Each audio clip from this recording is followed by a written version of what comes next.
Thank you for once again accompanying me on this journey. This evening I'm going to, or did, discuss the Sam Hart Years. I wasn't old enough to really see how my mother was with her other husbands, but I knew that she loved Sam Hart.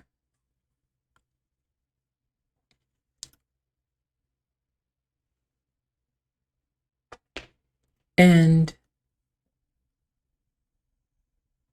it seemed as if her fantasy of, or dream of having a family with him, like she wanted, was coming true.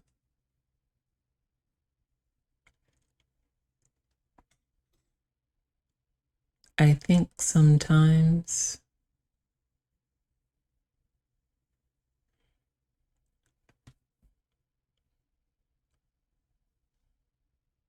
particularly for a narcissist,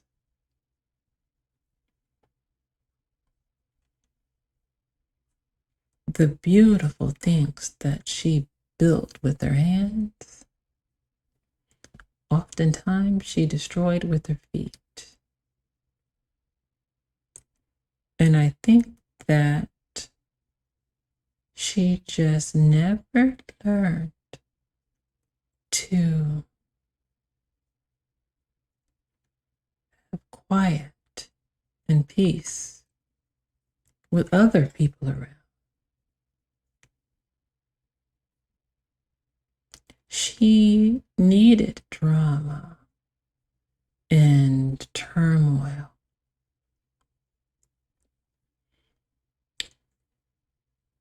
And because of that, I'm the polar opposite.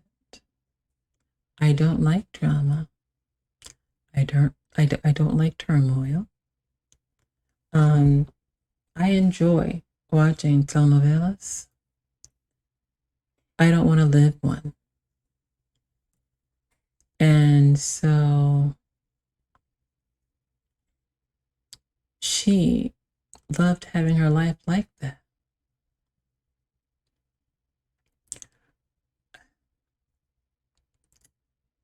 Arguments that just were senseless.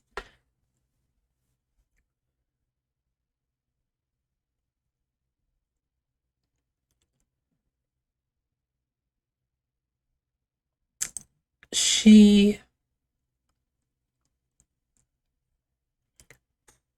was always strong-willed, but there's a slight difference between who she was while she was with Sam and before Sam and who she became after Sam. She still had all the same qualities as she has now. She's never been easy.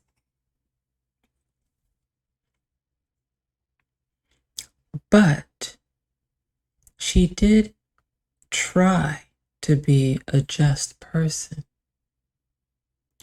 And she had more of a conscience then. Because if she felt that she had done someone wrong, it may take a couple days, but she'd come around and admit her error and ask for forgiveness. This late stage iteration of her, she says, "Forgive me,"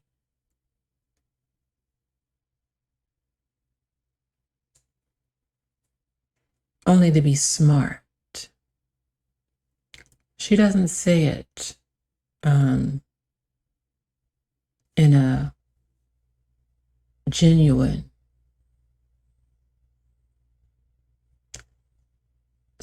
sense of the word.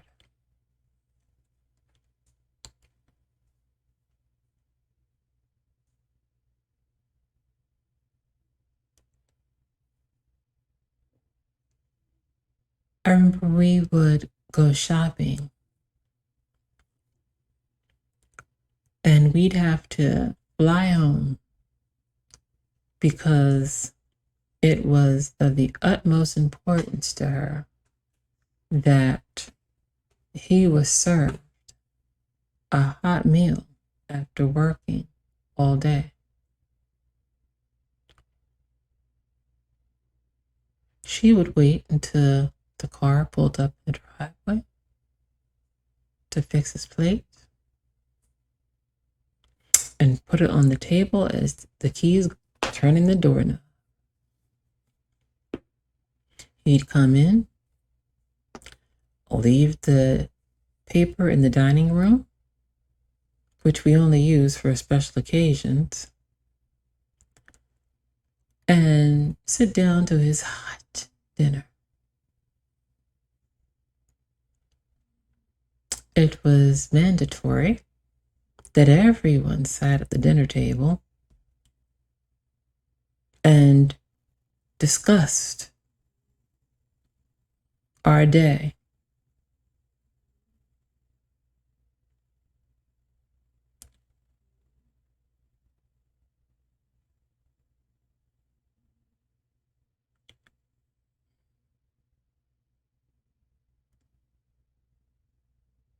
I don't know where.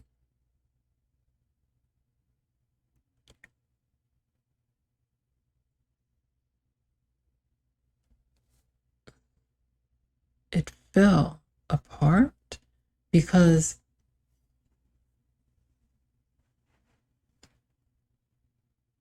he didn't like me. He tolerated me for her sake. And I don't know whether he was faithful or not. The only thing I know is that he went to work. He came home right after work on time. He put his check in my mother's hand. No money was missing.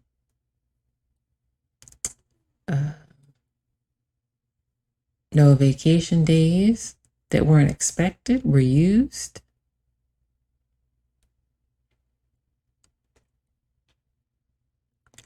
So I don't know, again, unless he is cheating during his lunch break, I don't know where he'd have time to do all of this cheating.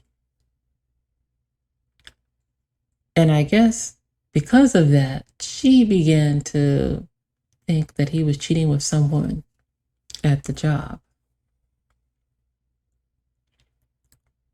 Now, she didn't tell me this. I learned this later through reading the divorce decree.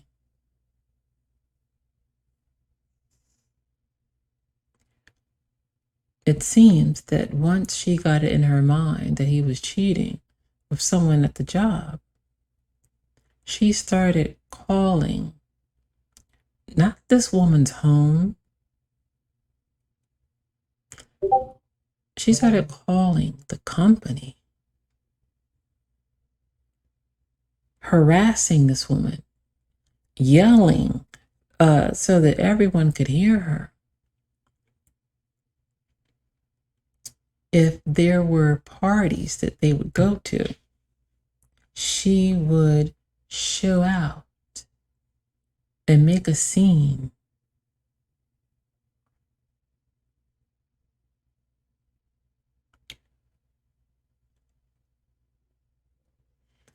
she began, instead of having discussions, she was always a yeller. She was always a fighter. And I don't know if I mentioned in previous chapters that in her youth, she was an extremely violent person. So now she likes to say, well, no one has ever told me that. And I'm like, I bet they did. Because if it was something that really wasn't important to them, why are they going to have to fight you to tell you a truth that's going to serve you?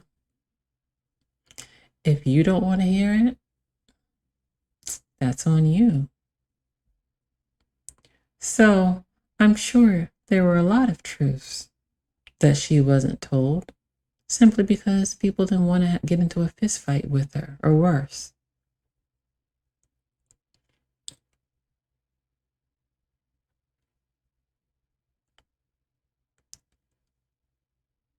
She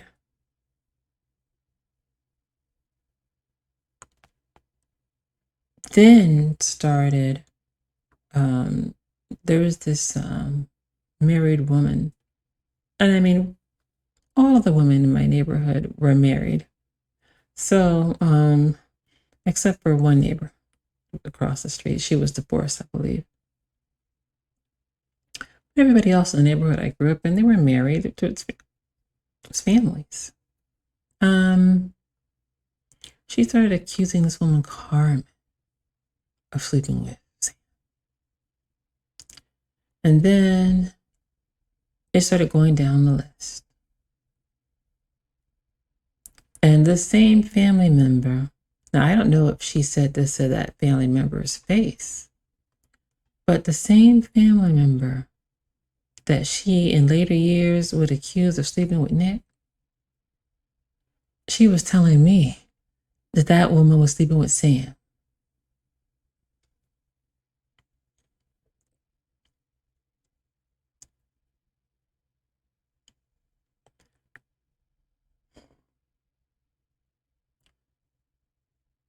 So now the arguments are becoming more frequent. She is waging a guerrilla warfare type style of argument. And in that, I mean, she would, if they were having an argument in the kitchen and he wanted to let it cool down a minute and go, he'd go to the family room. She'd follow him to the family room and get up all on the man. If the man got up and went to the dining room, she went to the dining room. If he went to the bathroom, she went to the bathroom. If he went upstairs, she went upstairs. With this, I dare you to put your hands on me so I can send you to jail. Because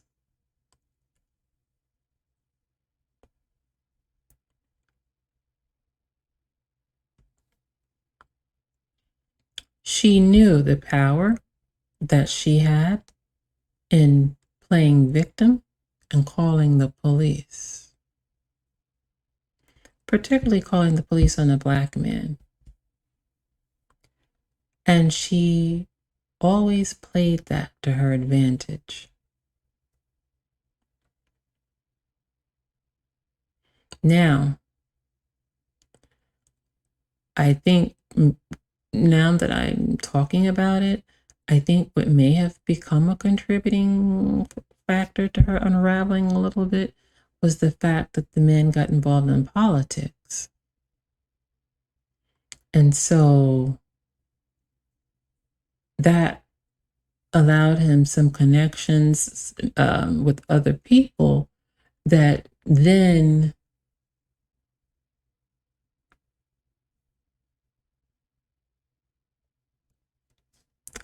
was able to sort of, in a sense, combat her trump card that she always tried to have and use and play.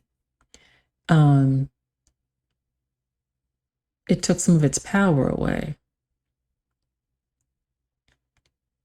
And my mother is not a materialistic person for the sake of materials, but she is in the sense of power. She uses everything for power and leverage.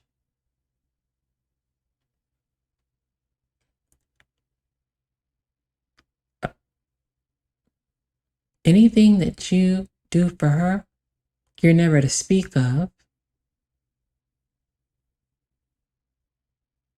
because to do so would mean you didn't do it with a clean, good heart.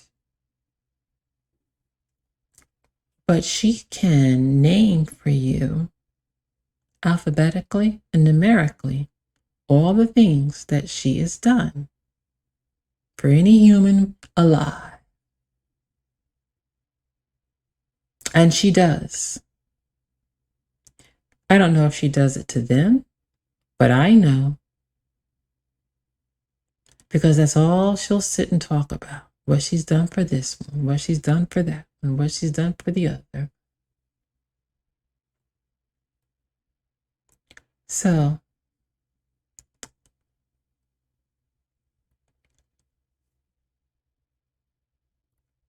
when the marriage started going south, I begged her to go back to school because she never had a chance to go to college or go to high school. She finished high school, as a matter of fact, in my town. And I begged her to go to college. The mortgage at that time is lower than any apartment that I've ever had to pay for in my life.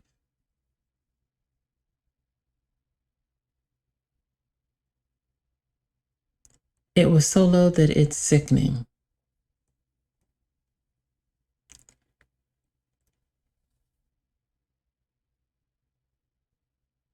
She could not find a job. And if I'm not mistaken, because I don't want to get the exact number wrong, but I'm going to say it was less than this, but I'm going to say it was less than $600 a month.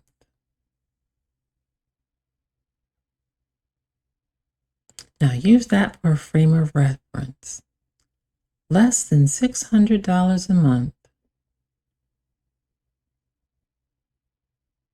And she could manage that on her own. That is why she lost the house that I grew up in. Because when they divorced, she had no plan. She just let her anger rule her.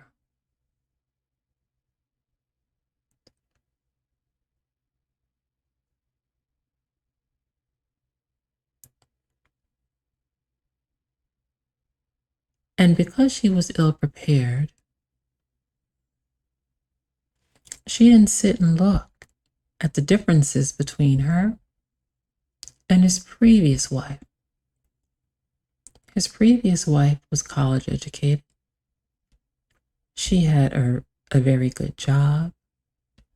And at the time that he divorced his previous wife, they had minor children that were nowhere near the age of 18.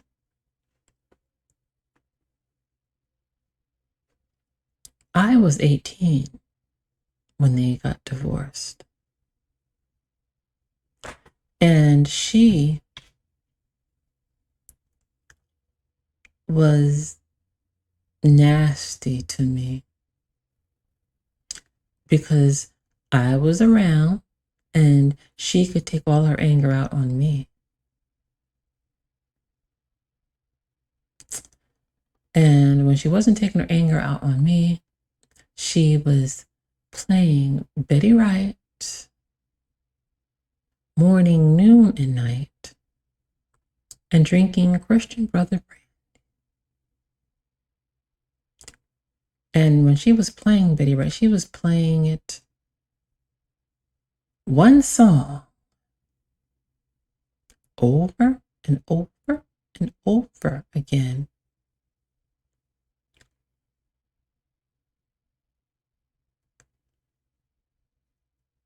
As far as the stereo would allow it to be played.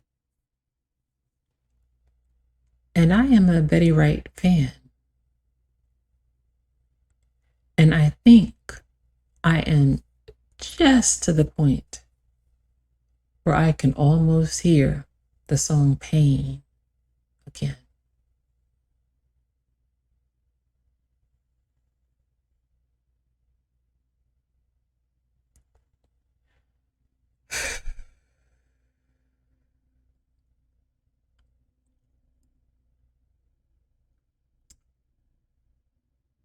Of course, when she tells the story, she tells the story of how I wanted to live on campus. And because I wanted to live on campus and wouldn't stay living at home, she lost her home. Because it's never her fault. If you listen carefully to any story she tells, you're never going to hear her say, I messed up. It was my mistake. The only times that she'll say that she's made a mistake, it's loving too hard, giving too much, trusting too much, doing too much. It's never in a true sense of this occurred in life and it was my mistake. I messed that up. To hear her tell it, she has single-handedly, no, she does give God credit. She and God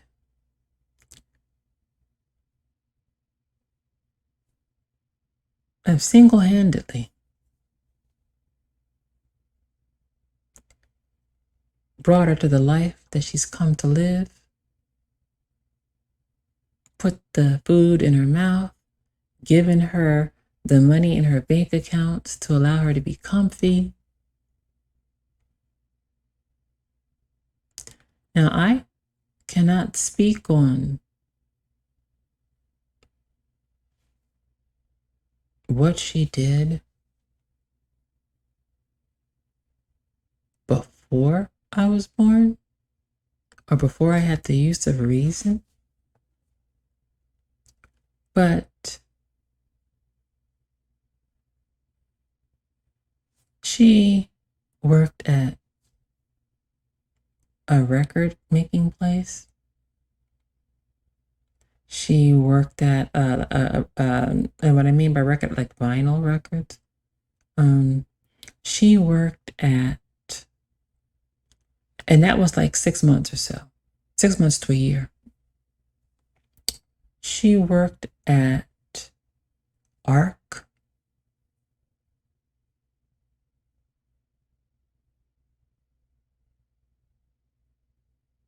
She worked for the New Jersey Foster Parents Association.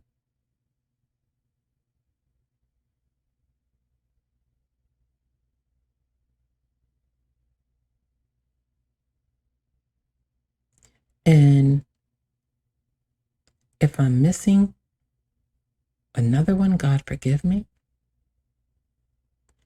But those are 3 jobs homes.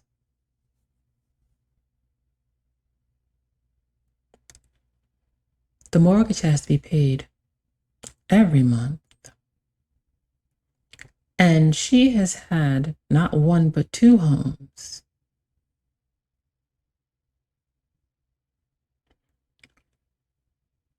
You can feel, I am not Sam Hart's fan. Again, that man just tolerated me. And even not being his fan, I have to give credit that his working hard, my mother's frugalness, and my mother's experience with, as she would say, squeezing the buffalo off a nickel, allowed me to have the comfortable life that I had, allowed me to have the education that I had.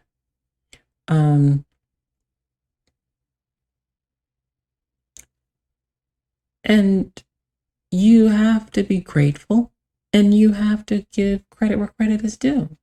You can't sit and talk about the negatives without giving what the positives were. I was never a Nick fan, but I didn't have to be. That was her husband. But I know he worked hard. I know that allowed her to have another home later in life. Right, not too long after she divorced Sam.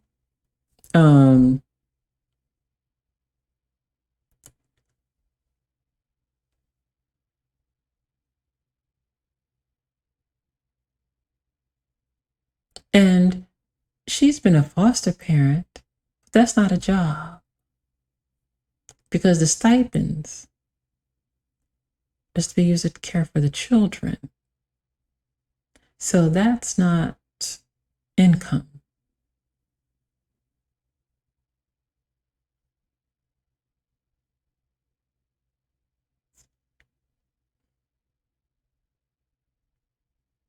I try to live my life with gratitude.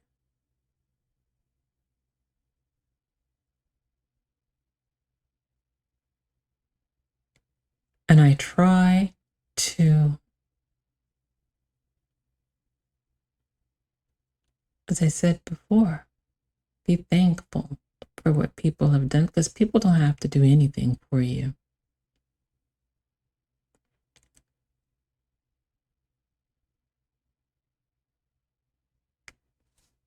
And I don't think she's going to see that. I think she will leave this earth being the victim, being bitter and angry because I transitioned and deprived her of her grandchildren, that she feels she was owed. Bitter that her cousins came up north and left her down south.